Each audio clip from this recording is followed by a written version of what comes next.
বসিরা দিয়া মুখে আগুন আগুন কইয়া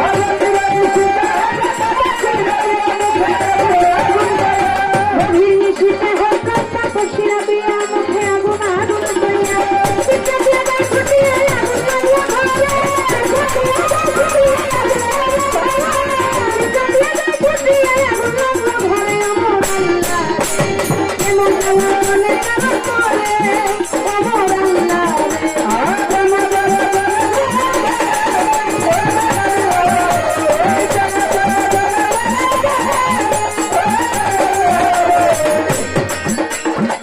যেভাবে আসরেতে চলিতেছে পাল্লা আপনারা বসে বসে করবেন না সাজায় আর বড় পীর চলিতেছে পাল্লা আপনারা বসে বসে করবেন এইভাবে আপনারা থাকিলে নীরব নীরব থাকলে মনের কথা বলা হবে সব আর যদি মাঝে মধ্যে গন্ডগোল হয় গন্ডগোল হইলে কি বিচার গানের মজা রয় আর যদি মাঝে মধ্যে ওঠা বসা হয় ওঠা কথা হইলে কি বিচার গানের মজা রয় মাঝে মধ্যে হাত তুলিয়া করলে একটু দোয়া আপনাদের দোয়া পেলে হবে রে গান গাওয়া মাঝে মধ্যে হাত তুলিয়া করলে একটু দোয়া আপনাদের দোয়া পেলে হবে রে গান গাওয়া আমার যেভাবে প্রশ্ন করে প্রশ্ন করল না আমি ধীরে ধীরে তাহার কথার করবো বর্ণনা আমায় যেভাবে কথা বলে কথা মন্দ না আমি ধীরে ধীরে তাহার কথার করবো বর্ণনা আমায় যেভাবে প্রশ্ন করে আসরের ভিতরে আমি ভুলি নাই কথায় আমার মনে পড়ে বলে কি আপনি বলবেন খাজা বাবা যখন মায়ের গর্ভের মধ্যে ছিলেন তখন খাজা বাবার মাকে কয়েকজন ব্যক্তি স্বপ্নের মধ্যে কিছু সতর্কবাণী করেছিল তারা কারা এবং কি সতর্ক করেছিল এবং খাজা বাবার কিছু নামও রেখেছিল সে নাম কি খাজা বাবা যখন মায়ের গর্ভের মধ্যে ছিলেন তখন তার মাকে স্বপ্নের মধ্যে সতর্ক করেছিলেন মা আয়েশা মা ফাতেমা মা খাদিজাতুল কুবরা আমার নবী করিম হযরত মুহাম্মদ সাল্লাল্লাহু আলাইহি ওয়াসাল্লাম মাওলা আলী তারা সবাই সতর্কবাণী করেছিল যে তোমার গর্ভের মধ্যে একজন আউলিয়া আসতেছে তুমি সাবধানে থেকো তুমি সচেতন থেকো এই হচ্ছে সতর্কবাণী কারা আসছে এটা বলে দিলাম এবার নাম কি রেখেছে আমার হুজুর পাক নাম রেখেছিল কথা বলেন না আমার হুজুর পাক নাম রেখেছিল আতায়ের আসল এটা গর্ভে থাকতে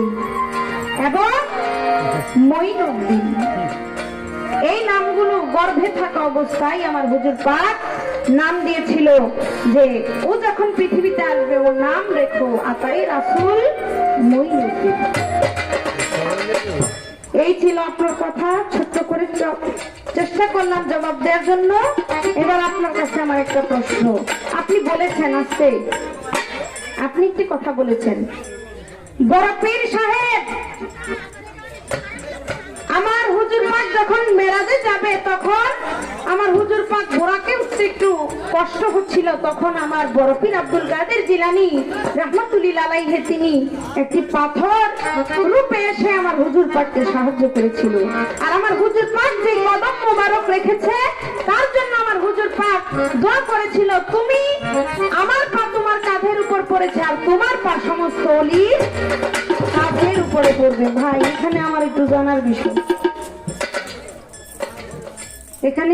জানার বিষয় হলো এই যে বড় পীর আব্দুল কাদের জিলানীর পা সমস্ত ওলিদের উপরে কিন্তু বড় পীর আব্দুল কাদের জিলানীর অত পীর ছিল না বাবা